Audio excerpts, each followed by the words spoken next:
Good evening to all of you, and let me welcome you to the 2022 CCD talk.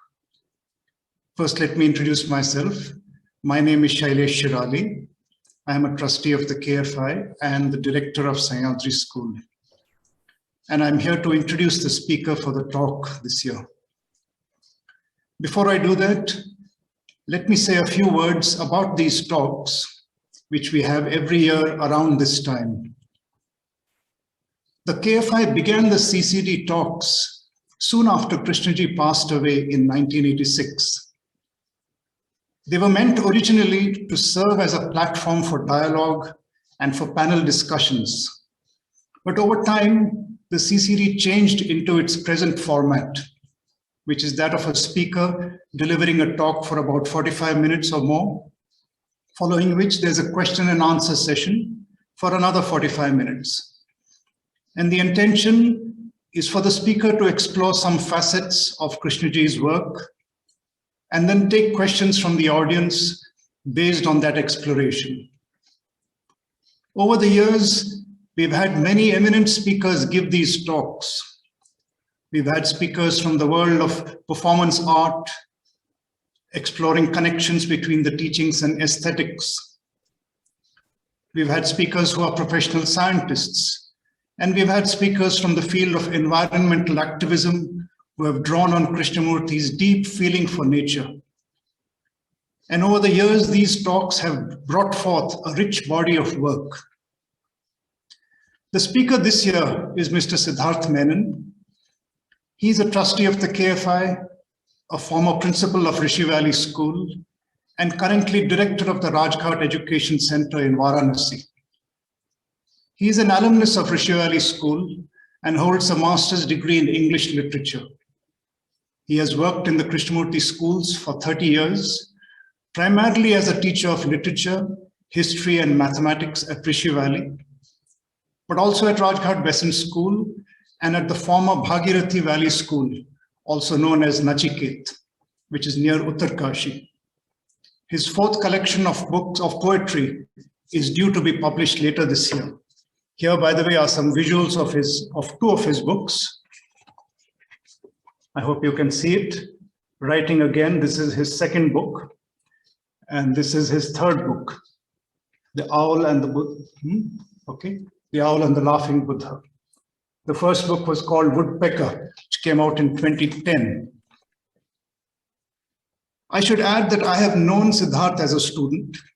Indeed, I've had the happy opportunity to teach him. And I've also known him as a colleague.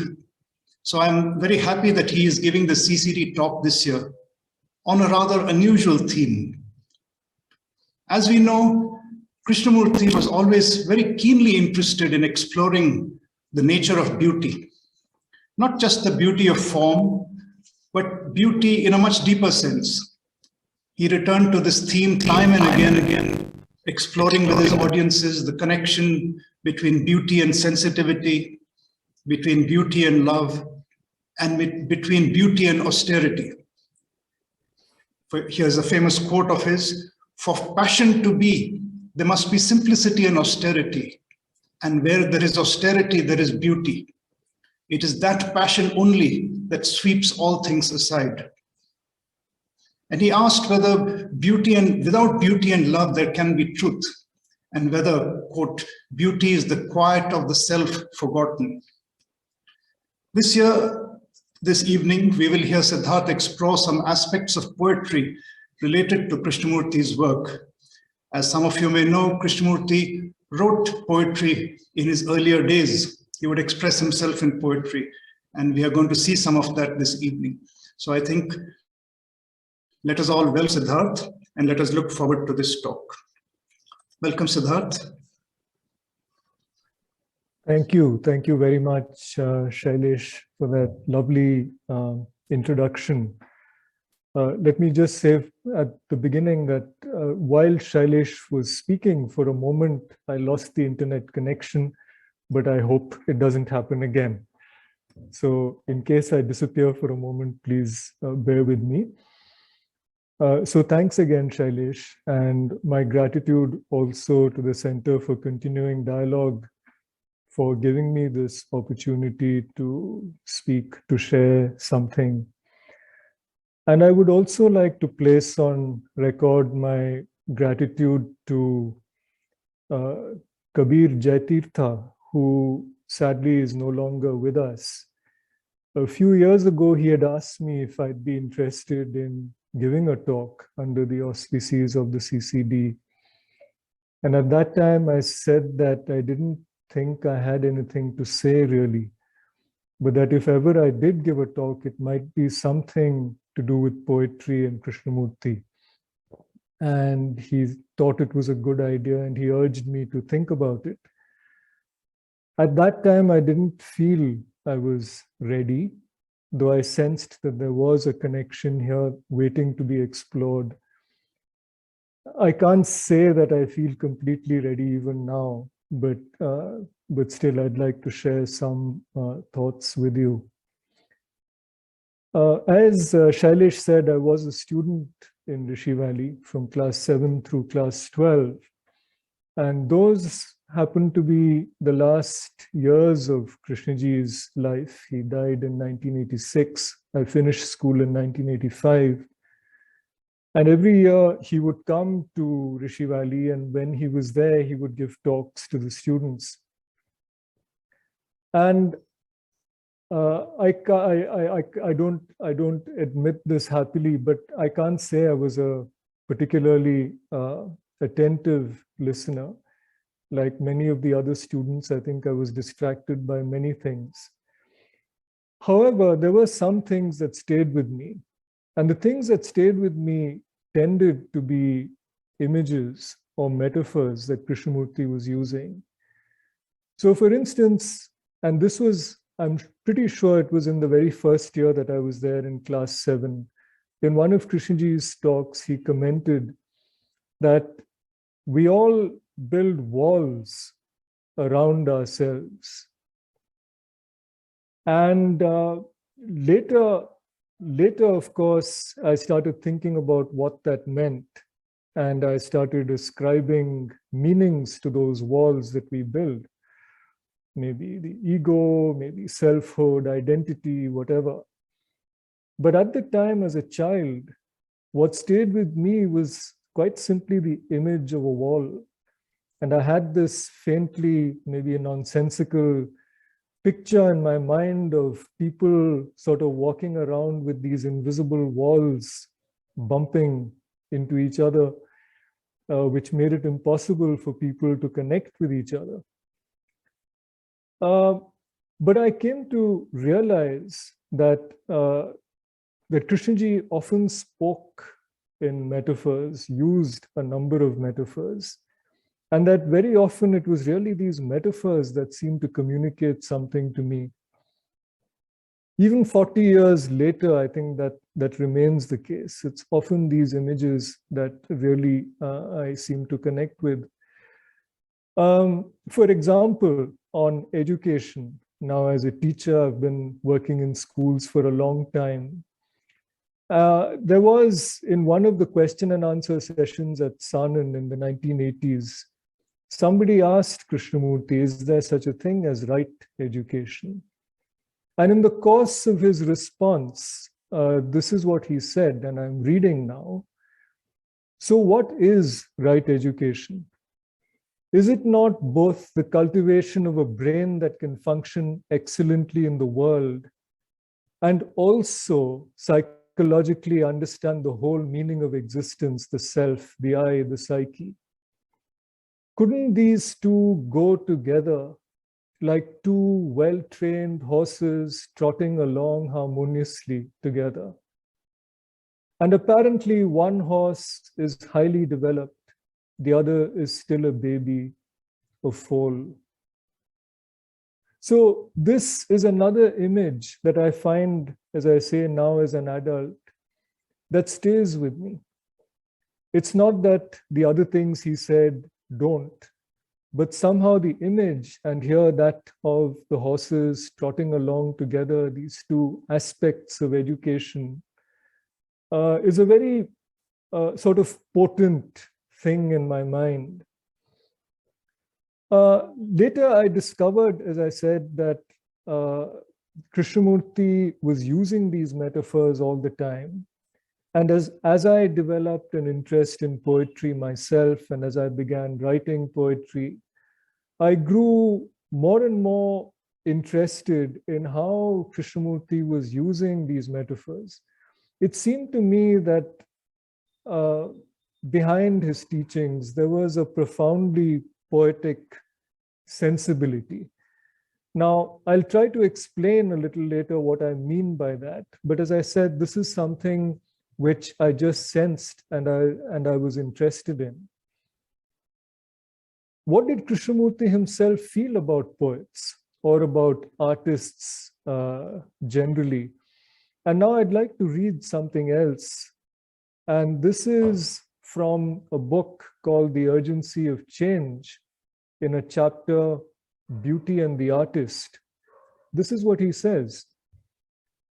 Can a human being, whether he be an artist or not, live the whole of his life with skill and beauty? The issue is not who is an artist and who is not an artist, but whether a human being, you or another, can live without torture and distortion. Of course, it is profane to belittle great music, great sculpture, great poetry or dancing, or to sneer at it. That is to be unskilled in one's own life. But the artistry and beauty, which is skill in action, should operate throughout the day, not just during a few hours of the day. This is the real challenge, not just playing the piano beautifully. You must play it beautifully if you touch it at all, but that is not enough. It is like cultivating a small corner of a huge field. We are concerned with the whole field, and that field is life. So he uses this arresting phrase, skill in action. And then he says something about it. He says, skill in action is the absence of the me. Art is the absence of the me. But when you neglect the whole field of life and concentrate only on a little part, however much the me may then be absent, you are still living unskillfully, and therefore you are not an artist of life.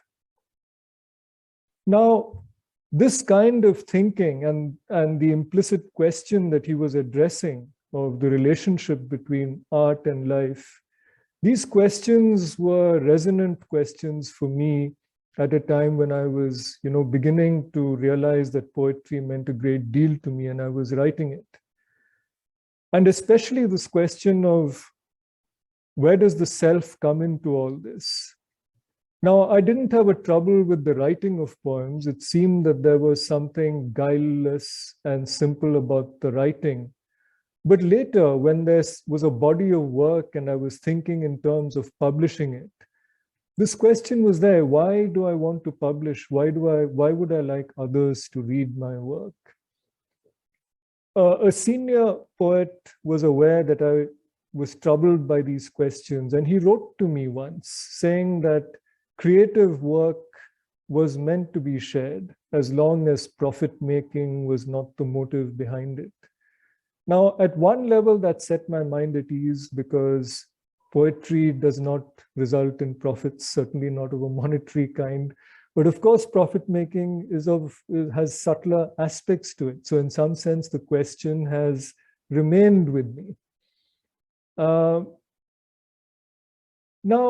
at about this time that I was thinking of poetry and publishing it, I also discovered that Krishnamurti himself had not only written poetry, but published it.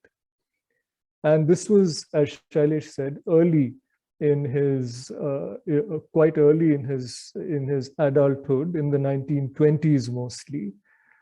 And some of these early poems and other writings were published together in a volume called Poems and Parables, a copy of which I can show you here.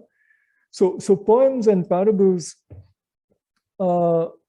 collects some of these early works, none of which goes even into the 1930s. These are all in the 1920s. And as far as I know, Krishnamurti after that gave up writing poetry. And yet it seems to me that something of a poetic impulse, or again, I prefer the word sensibility, comes into his later teachings as well. And in today's talk, I'll partly be trying to establish that. I'd also like to make the case that there are aspects of poetry that actually perhaps give us clues to understanding Krishnamurti. So one sort of sub-question I have here throughout this talk is, what is it to understand Krishnamurti? So among these early works, there was one called The Song of Life, and a lot of my presentation today is going to be based on that. So I will share my screen now, and I will be reading.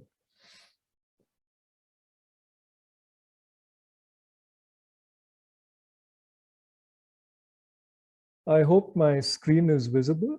Is it, Shailesh? Yes, it is. Yeah. It is. Okay, great. Thank you.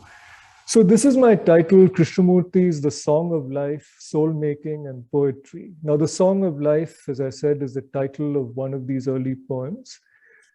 Soul making and poetry needs some explanation, especially soul making, and I'll come to that in a moment. And I have an epigraph here to pay attention. This is our endless and proper work. And this is from an American poet called Mary Oliver. And this theme of attention is one that I'll be returning to periodically. Now, soul making is a phrase that I've borrowed from a poet whom Krishnamurti was fond of, Keats, John Keats, the English romantic poet. And the phrase occurs in a letter that Keats wrote, which I would like to now quote. The veil of soul making. The common cognomen of this world, or name of this world, among the misguided and superstitious is a veil of tears, from which we are to be redeemed by a certain arbitrary interposition of God and taken to heaven. What a little circumscribed, straitened notion. Call the world, if you please, the veil of soul-making. Then you will find out the use of the world. In other words, the traditional notion that the world is full of sorrow and the only escape from it is after death, Keats is saying, is such a limited idea. He's saying, in fact, the world is a place where the soul grows and forms. I will call the world a school instituted for the purpose of teaching little children to read.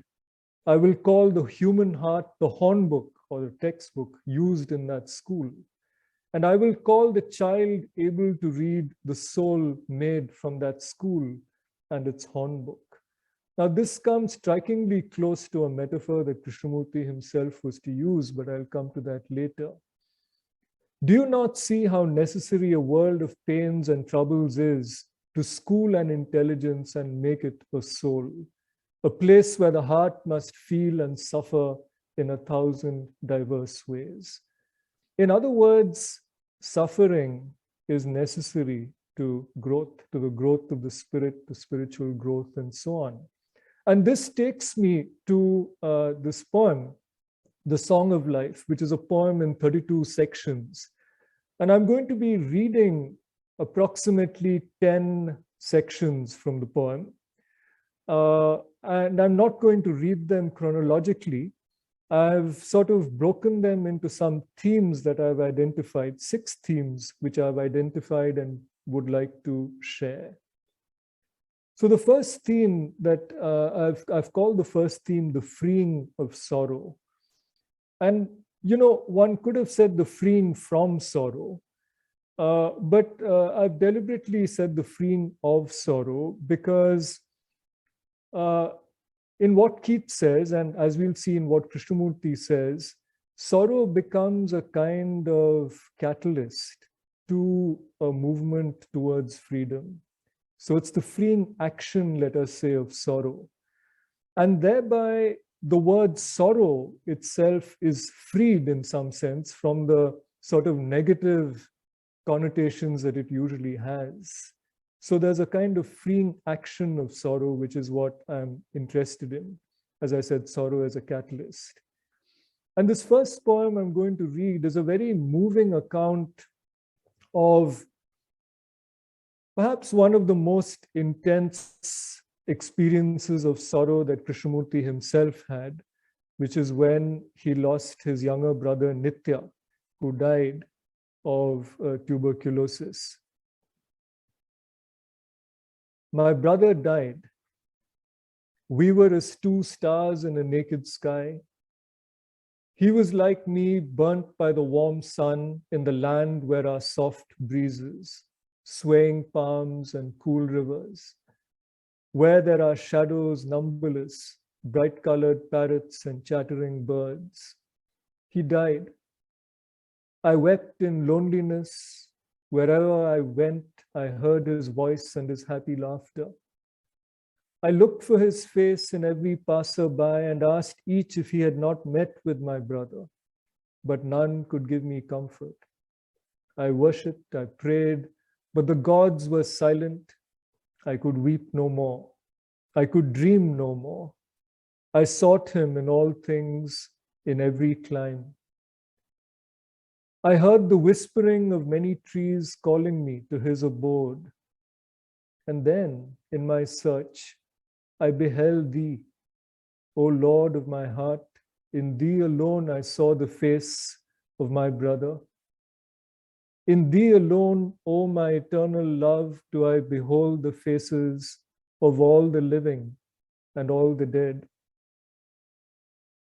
Now, this is a moving poem for the simplicity with which it captures the closeness of this relationship that has been broken and this desperate search to reconnect with the brother who is lost. A couple of things I'd draw your attention to. One is this thee that figures in the poem. We don't know who this thee is, and I don't want to say anything further about it for the moment. But I would like to draw your attention to a contrast that occurs, a movement, let's say, that occurs between the second last and the last stanza. The second last stanza, in thee alone I saw the face of my brother. In the last stanza, in thee alone do I behold the faces of all the living and all the dead. It seems as if some kind of a movement has happened there. The seeing of the face of the brother has become the faces of all the living and all the dead. A kind of widening has happened. Something which was personal has become something like universal, which takes me to the next poem I'd like to share. And it's the very first poem in the sequence, where you'll see the same notion of, the you and the world. Make of thy desire the desire of the world, of thy love the love of the world. In thy thoughts take the world to thy mind. In each of those three lines, it's thy and the world. Awakened from the heart of love, my voice is the voice of understanding, born of infinite sorrow. So understanding that's born of sorrow, which I'd already referred to earlier, sorrow as a kind of catalyst. So much so that in the next poem I'd like to share, look what happens. Out of the fullness of thy heart invite sorrow, and the joy thereof shall be in abundance. Sorrow shall unfold the weaving of life, sorrow shall give the strength of loneliness, sorrow shall open unto thee the closed doors of thy heart. The cry of sorrow is the voice of fulfillment, and the rejoicing therein is the fullness of life. So this whole notion of inviting sorrow, which seems counterintuitive, but yet, as I said, it becomes the basis for something significant to happen. I'd also draw your attention in the last stanza, and in fact in the first stanza as well, to this idea of fullness, out of the fullness of thy heart, and then at the very end, the fullness of life. This was to be an important motif for Krishnamurti, and I shall come back to it. But one more short reading on this theme, and here it's prose, written the year after Nitya died. An old dream is dead and a new one is being born as a flower that pushes through the solid earth. A new vision is coming into being and a greater consciousness is being unfolded. A new strength born of suffering is pulsating in the veins, and a new sympathy and understanding is being born of past suffering. A greater desire to see others suffer less, and if they must suffer, to see that they bear it nobly and come out of it without too many scars. I have wept, but I do not want others to weep. But if they do, I know what it means. Now, I find this profoundly moving. I mean, the biographies record that when Krishnaji heard the news of Nitya's death, and he was on a ship traveling back to India at the time, he went through intense anguish for several days. But that by the time the ship docked in Bombay, something had changed. It's as if that sorrow had gone through him, through his intense experience of it. And yet, as he says in this passage, the experience of it is what perhaps drives the empathy behind his future mission. In fact, I remember once many years ago actually asking Shailesh, this was soon after I joined Rishi Valley as a teacher, raising this question of how is it that Krishnamurti seemed to speak with such clarity and authenticity about the human condition, about not just sorrow, but conflict, the various things that people go through. Because it seemed that, he was in some way immune to those things. And I think the answer is partly in passages like this, and to recognize that Krishnamurti experienced many of the things that we all do, but seem to have dealt with them with a certain profundity. Now, anyway, this brings me to the next theme which I would like to explore in this poem, which is that of fullness. Life in its fullness. And there are two poems here and a few other passages I'd like to share. So here's the first. Love not the shapely branch, nor place its image alone in thy heart, it dieth away. Love the whole tree, then thou shalt love the shapely branch, the tender and the withered leaf, the shy bud and the full-blown flower, the falling petal and the dancing height, the splendid shadow of full love. Love life in its fullness, it knoweth no decay. Now, there's something very Keatsian in this idea that, to love the whole and not only the parts that appeal to us, to love both the tender and the withered leaf and so on. So, for instance, Keats, in a poem, one of his late poems, To Autumn, a wonderful poem where he begins by evoking the fullness and the richness of autumn, the season, as he says, a season of mists and mellow fruitfulness, where everything is coming to fruition.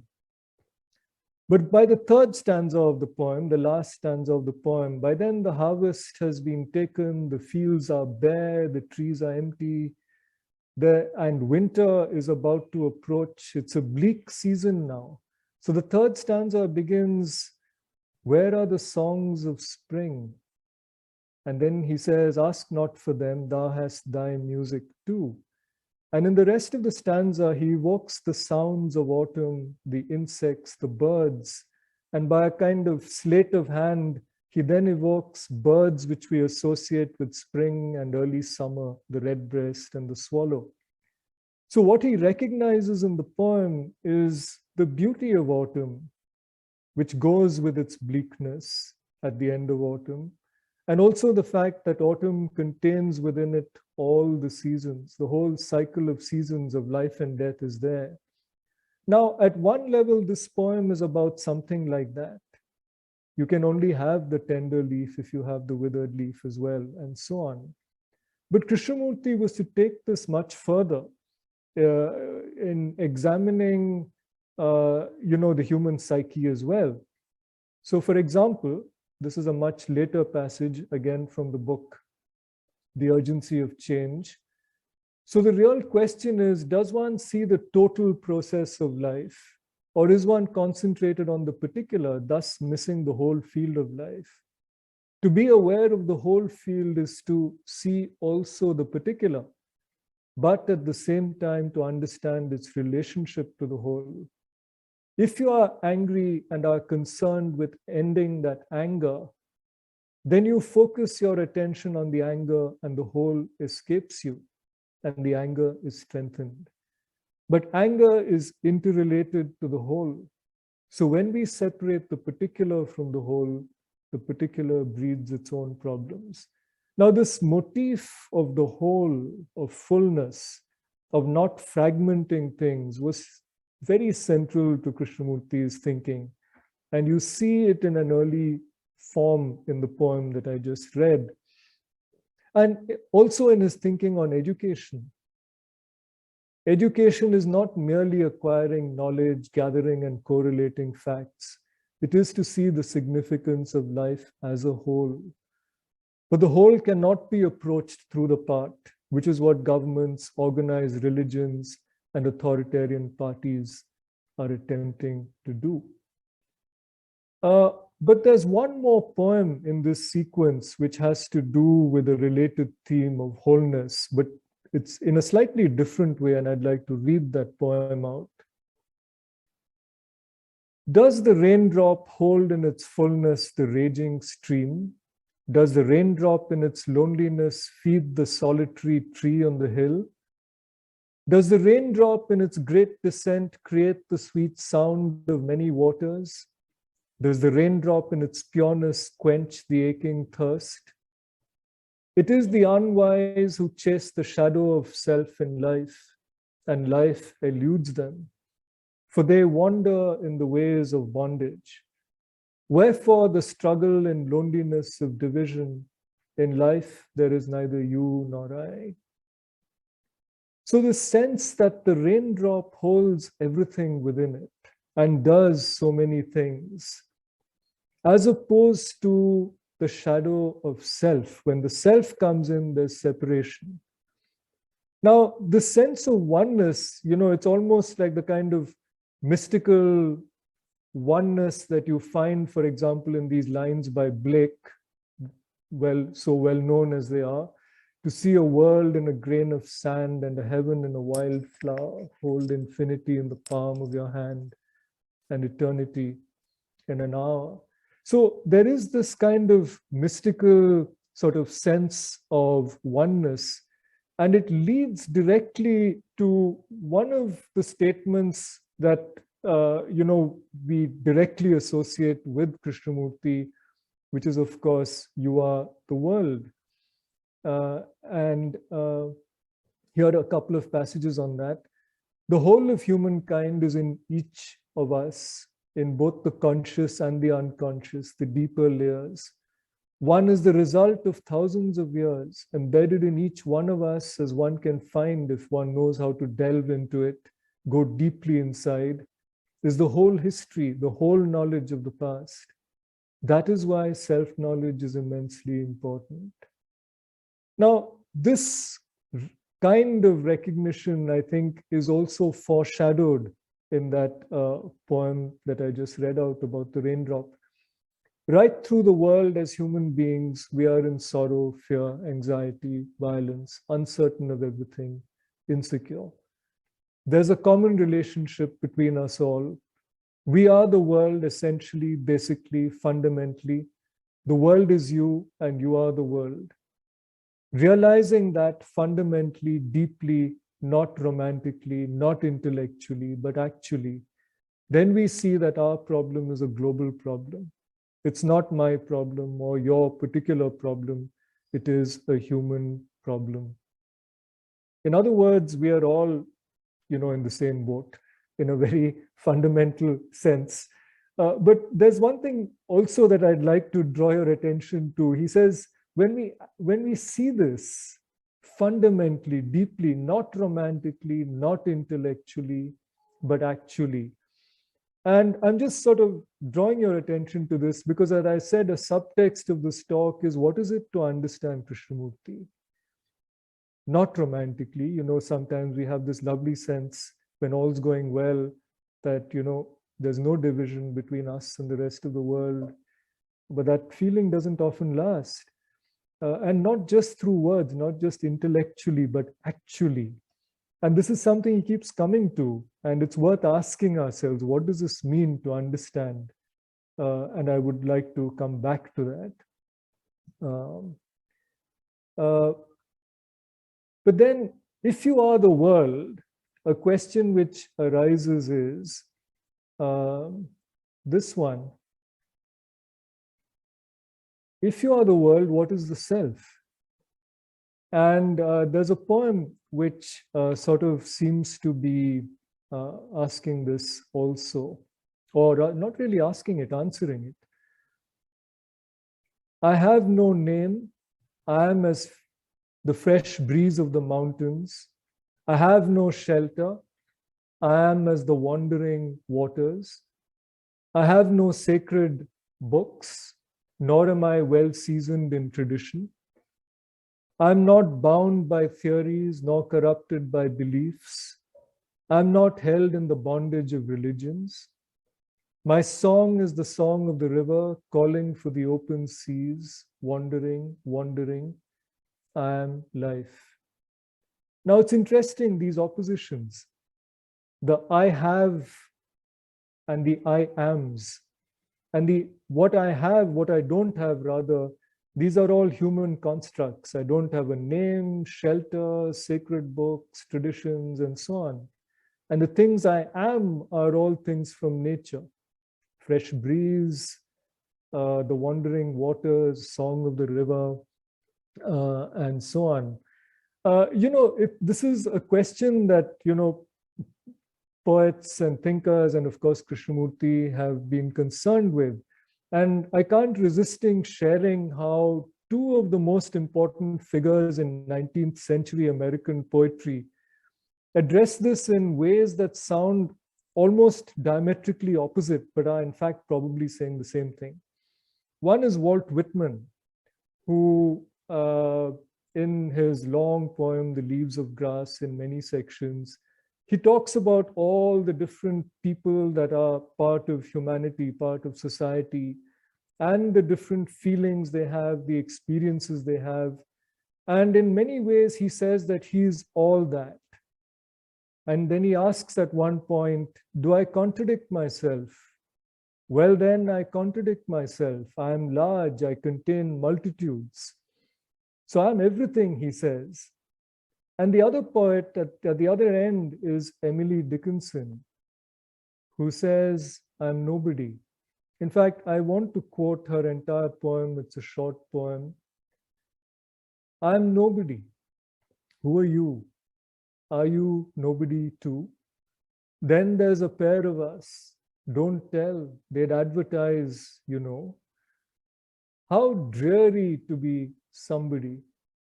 How public, like a frog, to tell one's name the livelong June to an admiring bog. Now, this is a wonderful little poem, and there's a lot one can say about it. But for now, I'd just say that she's pointing out how identity is attention-seeking. Now, Krishnamurti had a great deal later to say about the self, or maybe perhaps even the illusion of the self. And I'd like to just read something, and this is from Commentaries on Living. The cumulative process of identification builds up the self, positively or negatively. And its activity is always self-enclosing, however wide the enclosure.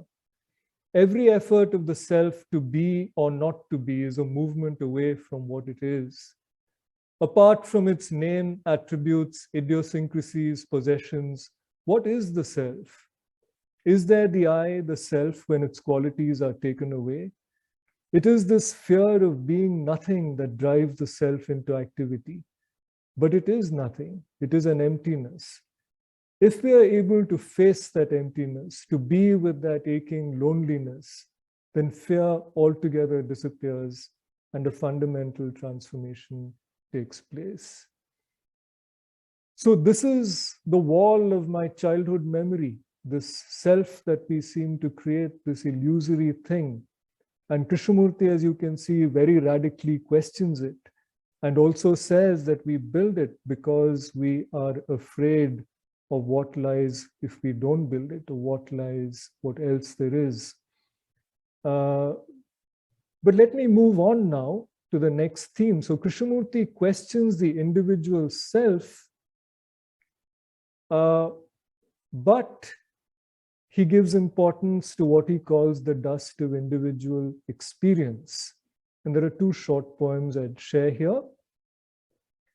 As the spark that shall give warmth is hid among the grey ashes, so, O friend, the light which shall guide thee under the dust of thine experience. Now, this idea that the light which would guide thee, presumably to the truth, can only occur from experience and from examining your own experience is again, I think, very central to Krishnamurti. And he expresses it in different ways, throughout his teachings. Here, there's another poem here, and he comes to the question of truth here. O friend, thou canst not bind truth. It is as the air, it hath no dwelling place. O friend, leave heresy to the heretic, religion to the orthodox, but gather truth from the dust of thine experience. It's worth remembering that, this poem was first published in 1928, and it was a year later that Krishnamurti famously said, truth is a pathless land. There's no direction to it. There's nobody who can lead you to it. And you see something of that here when he says, thou canst not bind it. It cannot be held, it cannot be confined, and it has no dwelling place. It is as the air. It's also interesting that he places the heretic and the orthodox together. Let them have their heresies and their religion, right? Perhaps because both are based on beliefs of perhaps opposite kinds. But truth, he says, comes from the dust of thine experience. But then what is this truth and how does one approach it? And this brings me to the fifth of my themes, truth and understanding. And well, in this poem, he doesn't say what truth is, but he talks about how it can be apprehended. Reason is the treasure of the mind, love is the perfume of the heart. Yet both are of one substance, though cast of different molds. As a golden coin bears two images parted by a thin wall of metal, so between love and reason is the poise of understanding, that understanding which is of both mind and heart. O life, O beloved, in thee alone is eternal love, in thee alone is everlasting thought. So you see throughout this poem, this playing of dualities, reason and love, the mind and the heart. There's this wonderful phrase, so between love and reason is the poise of understanding. I think this is where Krishnamurti really becomes a poet in the use of that word poise. Because poise suggests so many things. It suggests, of course, balance and equilibrium. It suggests a quality of perhaps confidence and steadiness. But it also suggests a quality of sort of hovering and readiness for something new.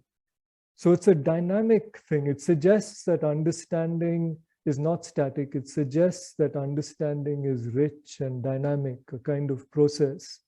So the poise of understanding is what this poem speaks about. And this brings me to the last of the themes that I'd like to explore through the poem, which is doubt and contentment.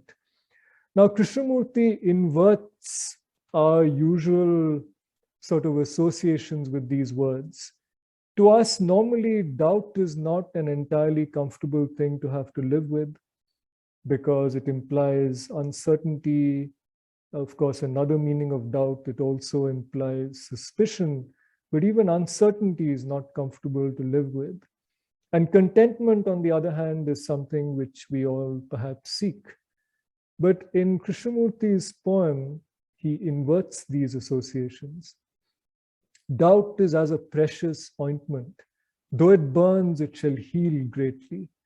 I tell thee, invite doubt when in the fullness of thy desire. Call to doubt at the time when thine ambition is outrunning others in thought. Awaken doubt when thy heart is rejoicing in great love. For the fullness of thy heart and for the flight of thy mind, let doubt tear away thine entanglements. As the fresh winds from the mountains that awaken the shadows in the valley, so let doubt call to dance the decaying love of a contented mind. Let not doubt enter darkly thy heart. I tell thee, doubt is as a precious ointment. Though it burns, it shall heal greatly. So the importance of doubt and this remarkable image he uses of an ointment that burns but heals. As opposed to that, the decaying love of a contented mind. In fact, Krishnamurti later was to speak a lot about discontent. And again, he saw discontent as something that was necessary for learning and growth. And this again echoes something from Keats, a striking phrase that Keats coined, which I'd like to quote, what he called negative capability. And again, it occurs in another letter. Several things dovetailed in my mind, and at once it struck me what quality went to form a man of achievement, especially in literature, and which Shakespeare possessed so enormously. I mean negative capability. That is, when man is capable of being in uncertainties, mysteries, doubts, without any irritable reaching after fact or reason. Now, so this capacity to remain in uncertainty without seeking to be somewhere else. But I would just like to add a kind of rider here. You know, there are different kinds of uncertainty. There's an uncertainty which comes out of passiveness and laziness. You know, one just can't be bothered to find out something, and one is quite happy to remain, to let things remain unknown. But there's also an uncertainty which is active, alert, interested, and recognizes that things are not easy to pin down. And I think it's that uncertainty and it's that kind of doubt that Keats and Krishnamurti speaking about. So now, just to recap, these are the 6 themes that I sort of went through by looking at some sections of the poem: the freeing of sorrow, remember, not from sorrow, life in its fullness. If you are the world, then what is the self? Is it everybody, nobody? The dust of individual experience, which is the only way to move, truth and understanding, doubt and contentment.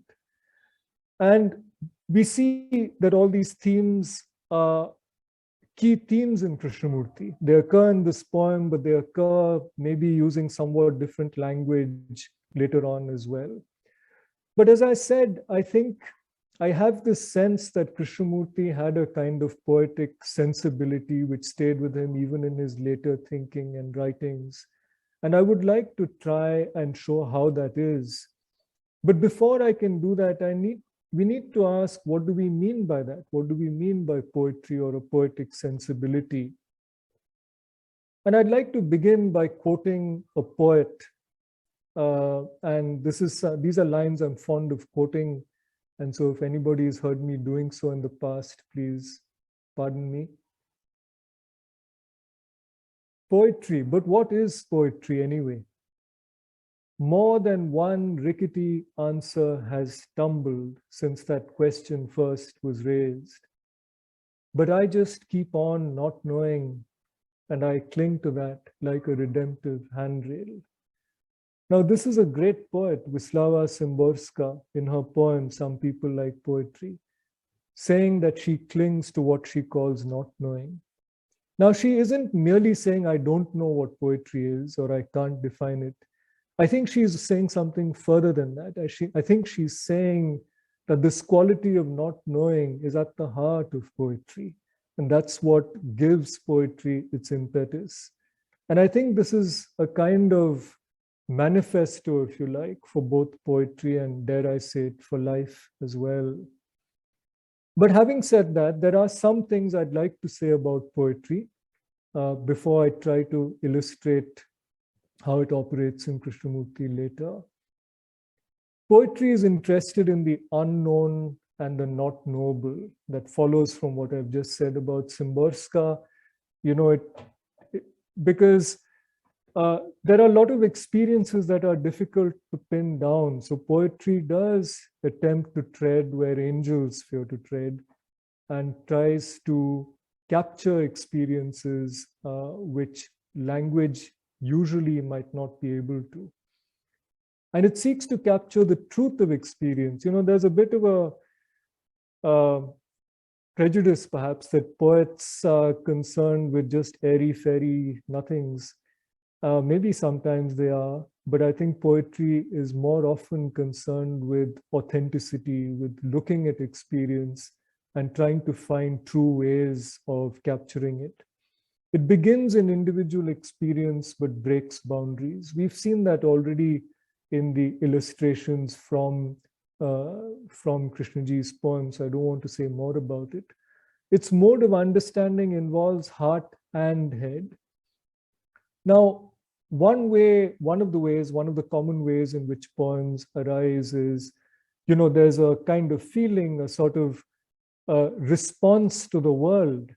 And then one is attentive to that response and then finds the thoughts and the words appropriate to the response. So there's feeling, there's attentiveness,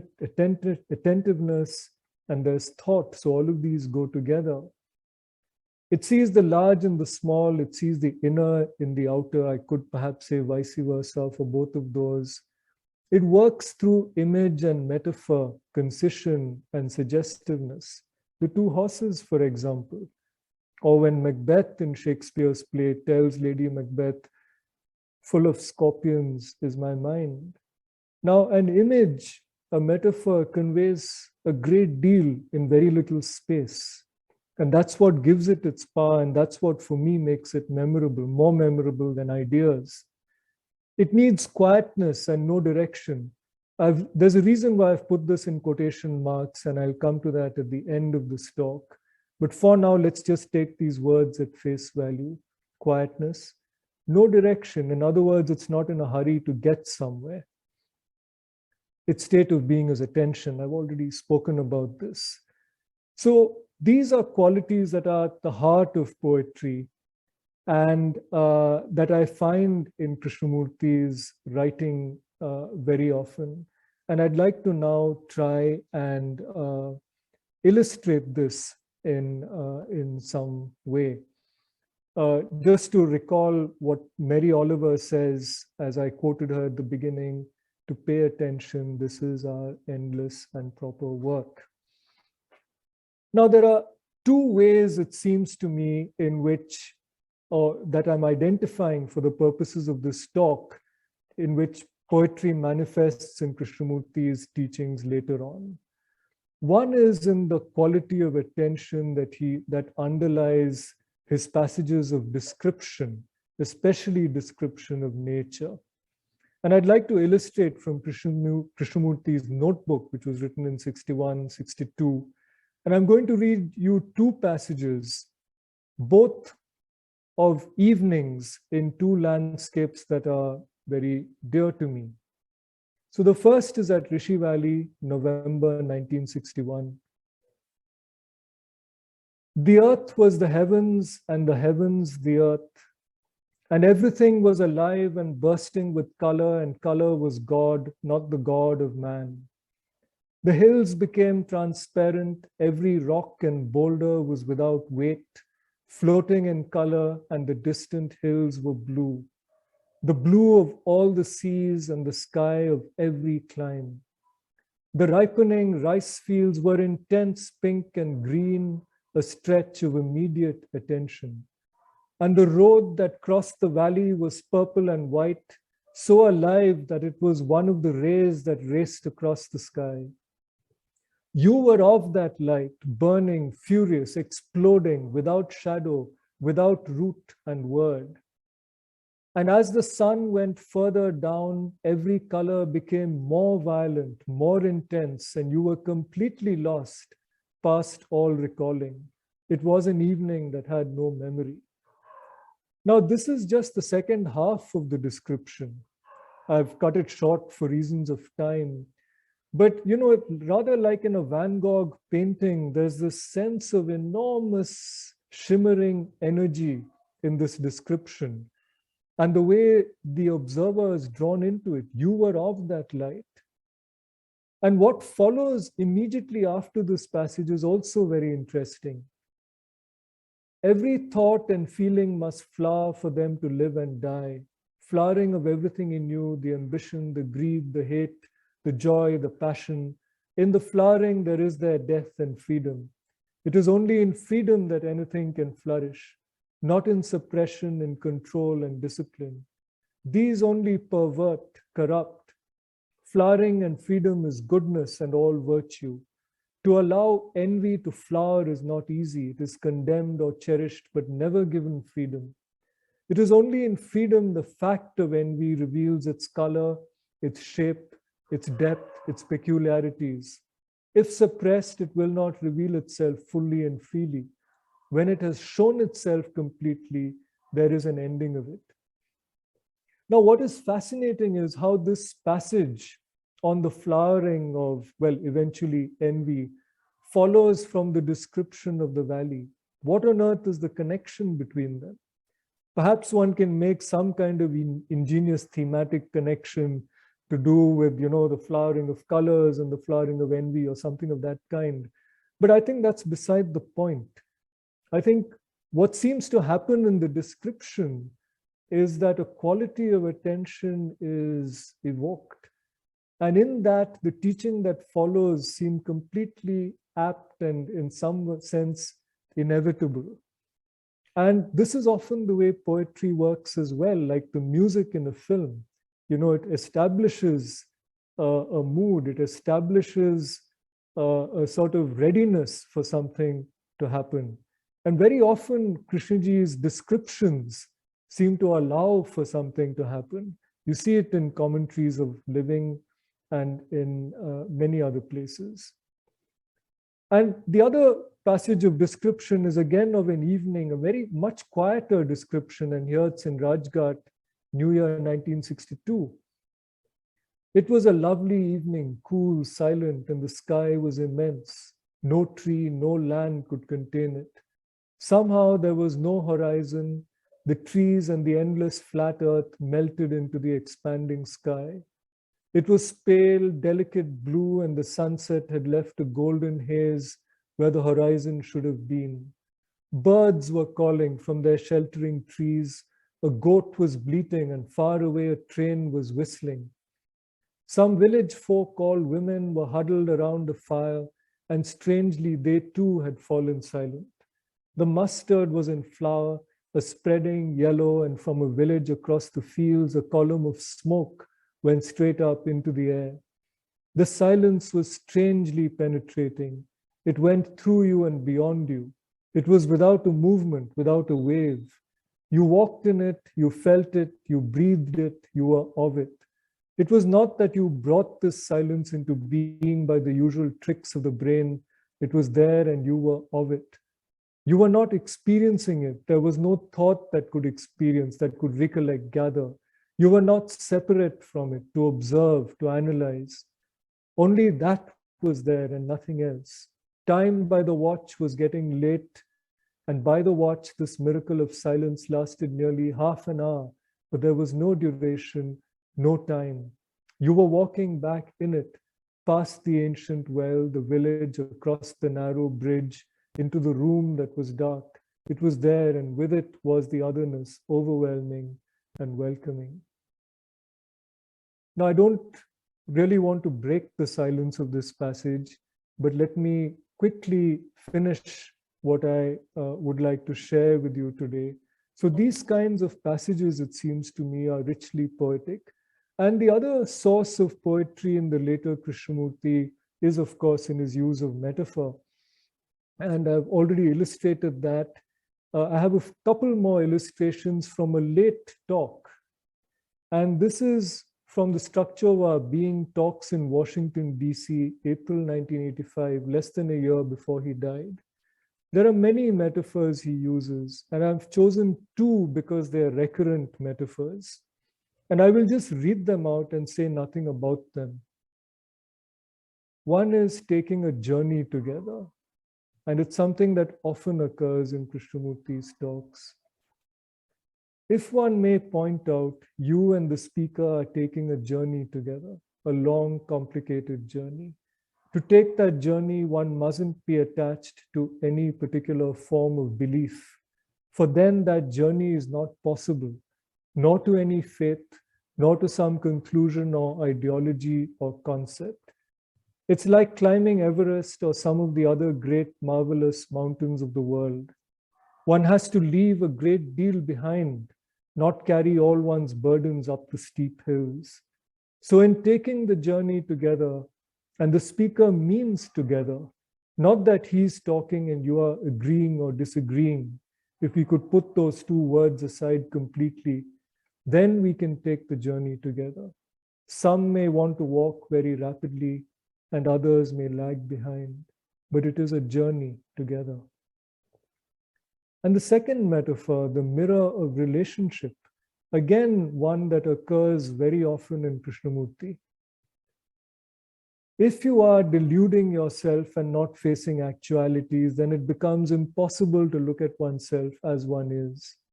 But we like delusions, illusions, every form of deception because we are frightened to look at ourselves. To look at ourselves very clearly, accurately, precisely is only possible in a mirror of relationship. That's the only mirror we have. When you look at yourself combing your hair or shaving or doing whatever you're doing to your face, that mirror reflects exactly how you look.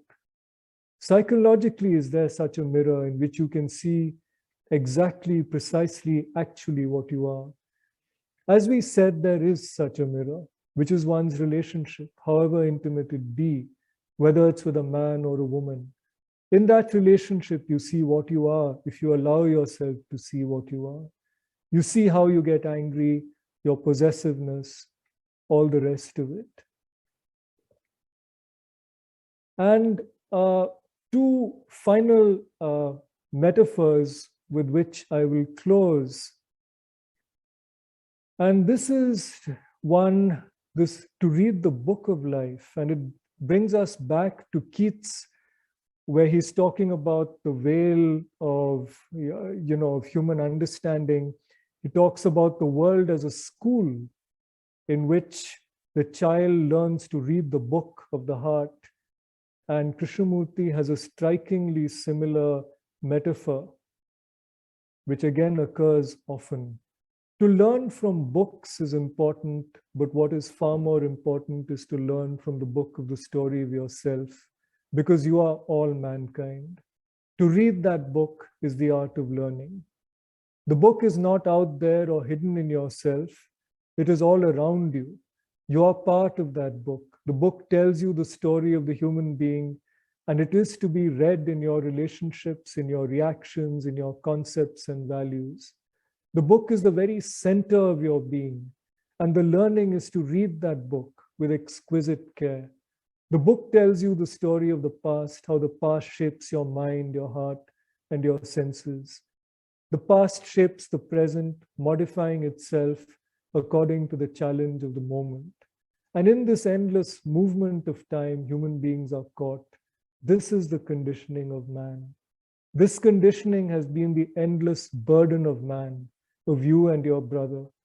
Education is the art of learning about this conditioning and the way out of it, the freedom from this burden. And finally, I had, if you remember, put this phrase, quietness and no direction within quotes. And it actually is related to this book of learning. Krishnamurti had said that, had raised the possibility that one can read this book at one go and that you don't read it sequentially, but see the whole thing. So in one question and answer session at Sanan, a questioner asked him, how do you look at a book instantly, totally? And this is how he responds. Now, when you have a map of Switzerland with all the lakes and the mountains and all that, the beauty of the land, if you have a particular direction from Ristad to go to Bern, you are only concerned with that route. You don't look at the rest of the map. But if you have no direction, then you look all around. The moment you have a motive which gives you a direction, then you are only looking in a particular direction. But if you have no motive and also no direction, then you look at the whole map at a glance. Now, can you do this the same with oneself? Anger, jealousy, brutality, aggression, attachment, all that. That is the whole map of yourself, which requires quietness of the brain and no direction. Then you see clearly the whole of it. You hear the whole tone of that history and you've captured it immediately, the wholeness of it, right? Have you got it? Now, it's with this question, have you got it, that I would like to end this talk. Because that again is, the question of what is it to get Krishnamurti? What is it to understand Krishnamurti? At one level, it's not difficult. There are other thinkers and philosophies that are far more complicated. And, when one reads Krishnamurti or hears him, at some time, the truths seem self-evident. And yet you realize that, what you've understood verbally is maybe not the same as actually getting it. But it seems to me that, when there is this kind of dynamic between thought and response and a quality of attention, let's call it a poise between these things, then, something like understanding begins to happen. And that's true for poetry as well, both the creating of poetry as well as the understanding of it. So I'll stop here. I'm sorry I've overshot my time somewhat. Thank you. Thank you very much, Siddharth. It has been a tremendous piece. I think we are fortunate to have heard such a beautiful piece from you. In fact, your whole piece has itself been like a poem, and it is quite difficult to break into the rhythm and movement of that poem right now. To ask a question may not be very easy. I think you have captured in this talk the most vital aspects of Krishnaji's teaching and the poetic aspect that they have, the binding quality which is there in his teaching right from his earliest years to his last, how he was able to look at life, how he was able to experience and yet not be bound by experience. I think you have captured all these extraordinary dualities in a very beautiful way. and placed the challenge of living in this talk. What you said in the end, the piece that you described, when you said, is it possible for us to read the book of oneself with a feeling, with a sense of intensity and awareness, and yet without direction? That is itself a great challenge. So I will not take up the panel right now. I'd like to thank you once again for this very beautiful piece, but let me see if there are questions which have come from the audience. It's a bit difficult to pluck out the questions because there are so many points here.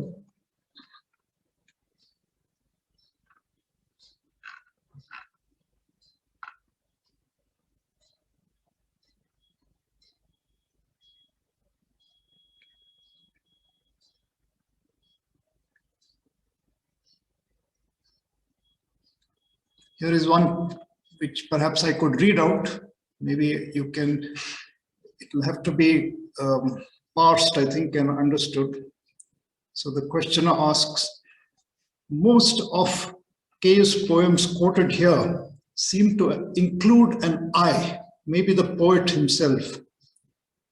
What role does the expression of his own self play in K's poetry? Do you think his poems express a relatable sense of exploration and searching because of a more obvious self-expression? So that was one question. Yeah, I mean, that's an interesting and somewhat complex question, because it leads to another question, which is, what is the poetic I? You know, the I in a poem, is it truly, can one completely identify it with the speaker, with the writer? And I think this question, this sort of uncertainty can perhaps be applied to Krishnamurti's writing as well. You know, there is an I in these poems, there's a thee in these poems, and both are probably somewhat difficult to pin down. I think certainly the poem begins with the self, but then I'm not sure if it remains purely a personal experience that's sort of at the heart of the poem. Because as we saw in many of these poems, there also seems to be something quite definite that Krishnamurti is trying to say in each of those poems. You know, about understanding, for example, about seeing the whole and all of that. But the question of what this I is and can it be identified absolutely with the speaker is not easy to answer in any poetry, really. I'm sorry, I don't know if my answer does justice to your question, but this is what occurs to me now. Well, we can leave the question open. We don't have to answer it fully. Here's another question. Do you see any connections between Krishnamurti's and Kabir's poetry?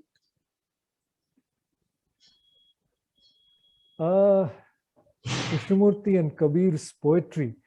Now, I have only read some of Kabir's poetry and some of Krishnamurti's. See, Kabir's poetry again encompasses a great range. You know, there are the sort of philosophical metaphor-driven poems that he writes. There are also the poems that are, you know, basically iconoclastic and that are looking at society and critiquing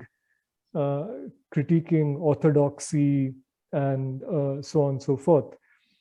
So there's a huge body of work in Kabir. But in the sense that the poetry is ultimately, like I suppose most poetry maybe, is ultimately driven by a kind of let us say, spiritual wellspring and a sort of movement towards insight. In that sense, I suppose there is a connection.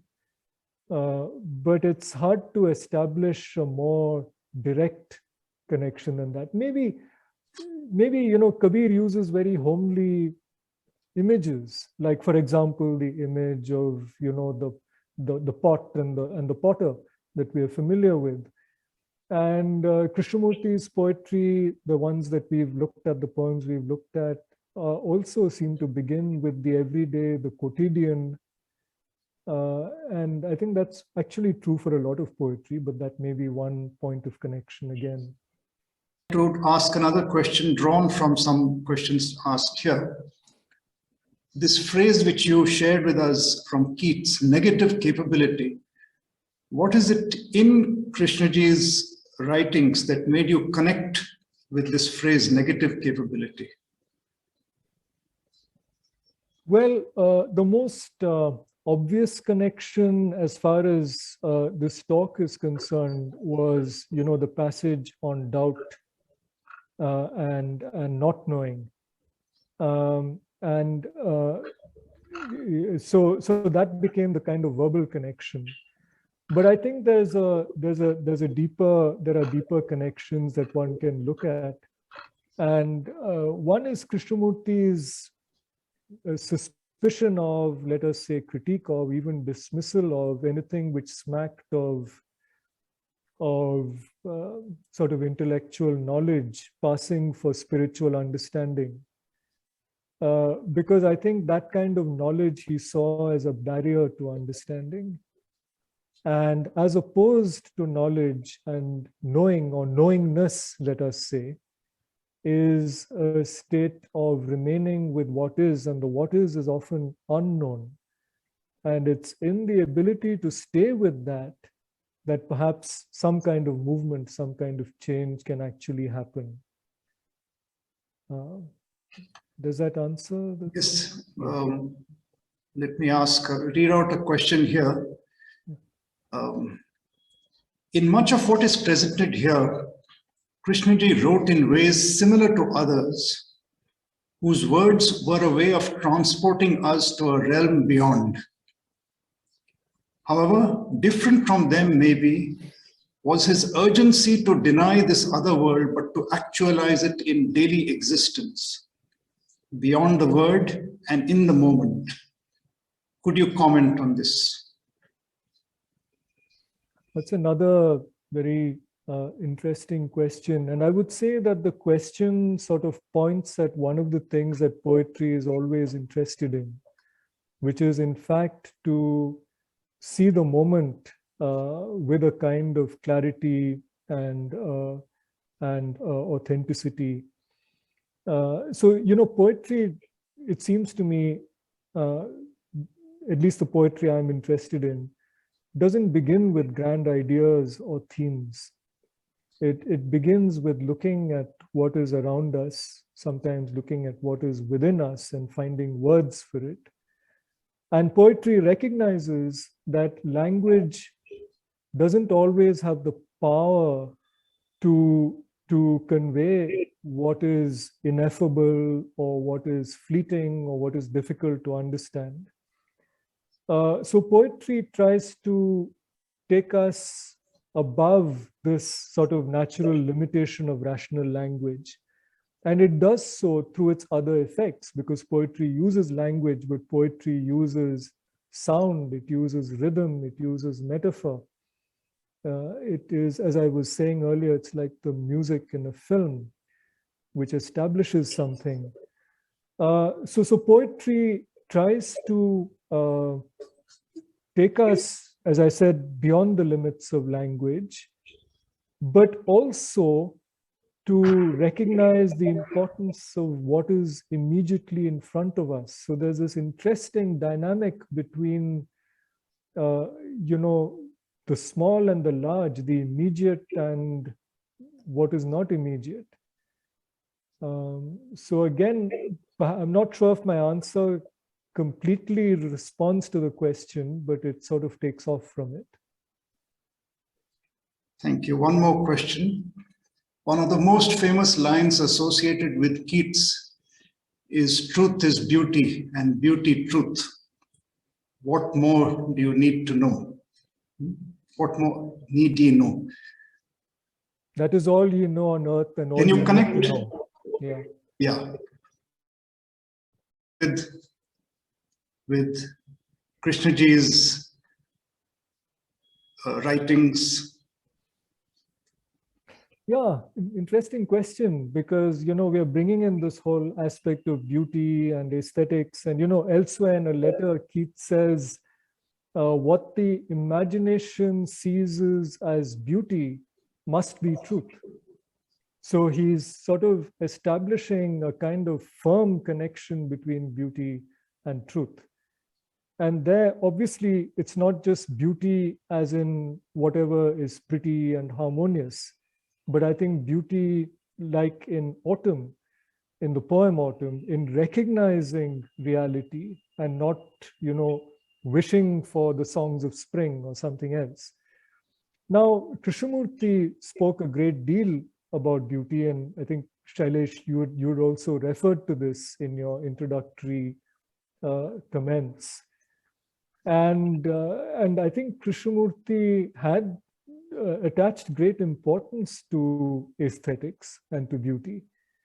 And again, it was at two levels. One was at a purely aesthetic level. I think Krishnamurti valued what was beautiful in an obvious way and was intensely responsive to it, as we saw in those two descriptions of the sunset.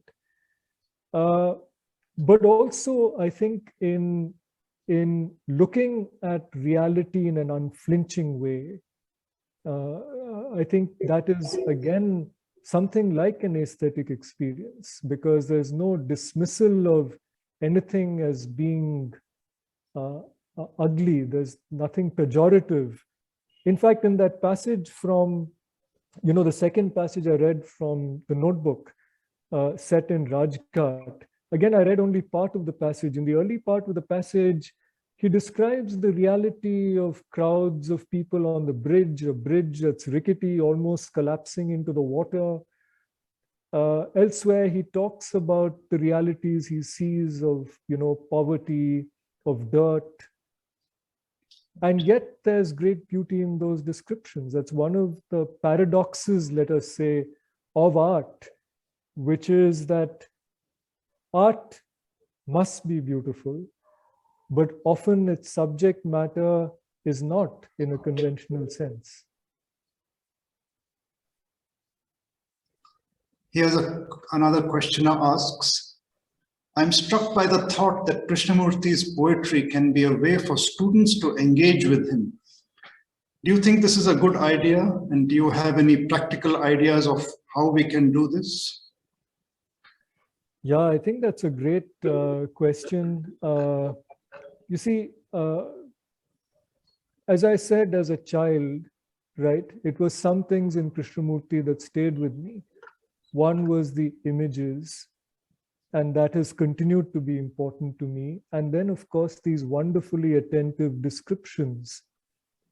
And it seems to me that those at one level are more accessible than some of his, some of his teaching can appear quite austere, and it can be very serious and can be quite analytical.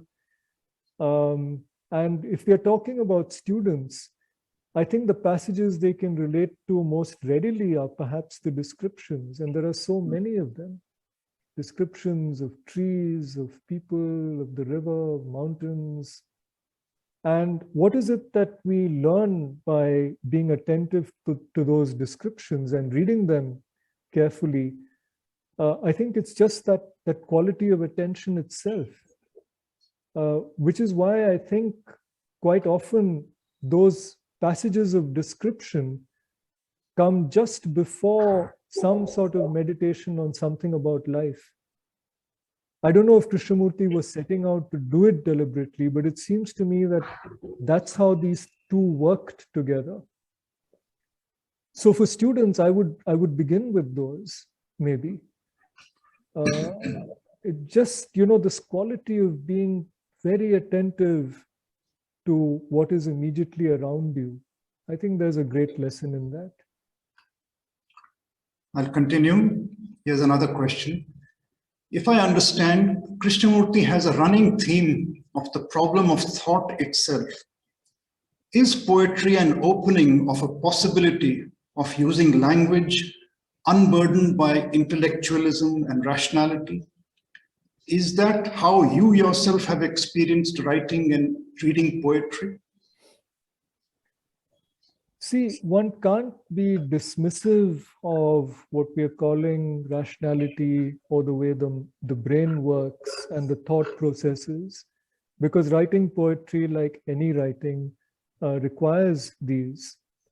But I think, as I was trying to say earlier, there is this sort of dynamic that's held between, response or feeling on the one hand, and the rational process that follows when one is attentive to what those feelings are and to the thing that generated the feeling. So I would say rationality comes into it. I mean, to write something that's coherent, the mind must work. I mean, one has to think clearly if one is to communicate clearly. But as I said, it comes with other things. So there's this interplay between different things which goes into both the producing of poetry and, it seems to me, the reading of poetry as well. Mm-hmm. And quite often the difficulty in both is that we try to write a poem based on ideation alone, and that sort of kills the poem at the beginning. And sometimes that happens when we read poems as well. It's only the rational mind that's operating. But there are moments of quietness when one is just responding to the words on the page. And as I said, there's a dynamic interplay between that response and the rational processes. And then, one is in the field of poetry. Okay. Here's a short question, but maybe may need a long answer. How can one reconcile, quote, seeing the whole with, quote, dust of individual experience? Well, that's the poetic temperament, isn't it? I mean, you see the vastness. That is Blake seeing, heaven in a wildflower and so on. Now, it's one thing to be attentive to individual experience, to the dust of individual experience, to what is immediate. It's another thing to be trapped in it. And I think when one is looking at things with a quality of attention, the connections with the outer remain open. And those connections start flowing in. And you start recognizing that what you're seeing is part of something much bigger. And the reverse also happens. Sometimes you begin by looking at something which is apparently vast, and then you see yourself in that. And it gives you a different way of looking at yourself. So these movements, sort of both outwards and inwards, can happen, I think, when the mind is in a state of attentiveness. Let's remember also that Krishnamurti made a distinction between attention and concentration. And the distinction is something like this. He says that concentration is a narrowing in. You focus on one thing to the exclusion of everything else. And at times with poetry, one is doing that. But more important than that act of concentrating is the act of attending, which in Krishnamurti's terms is an opening out, where you're attentive, like in the example I read. It's, if you are looking at anger alone, then you miss seeing where anger is as part of life. And in fact, you probably, instead of being able to deal with anger, you probably make it even worse. So it's like that, I think. I think the two can, in fact, go together and need to. Yes, I think that's a very crucial point which you brought out in quoting that poem, where Krishnamurti talks about not getting confined to an individual branch, but having a whole tree, being related to the whole tree. I think that's a very crucial point that you have emphasized here. Well, we are close to the end of this. I think, let me see if there's any more questions here. Perhaps we do need to bring this to a close. I think, as I said some time back, your talk has been like a poem. And it's difficult to break into the rhythm and the tune, the feeling of a poem. So thank you very much for bringing out all these aspects of Krishnaji's teaching and his poetry, and bringing out so nicely the connection with the poetry written by other greats like Keats and Emily Dickinson and Walt Whitman. I think it's been a very educative experience for all of us. And perhaps we'll go back to Krishnaji's teachings with a slightly different perspective after this. So thank you. Thank you. I think I will thank the audience, thank the participants. Thank you everyone for being here. So I think we should close this. It's just past 7 o'clock, right? Thank you very much and good evening to all of you. Thank you. Thank you, everyone. Thank you, Shailesh.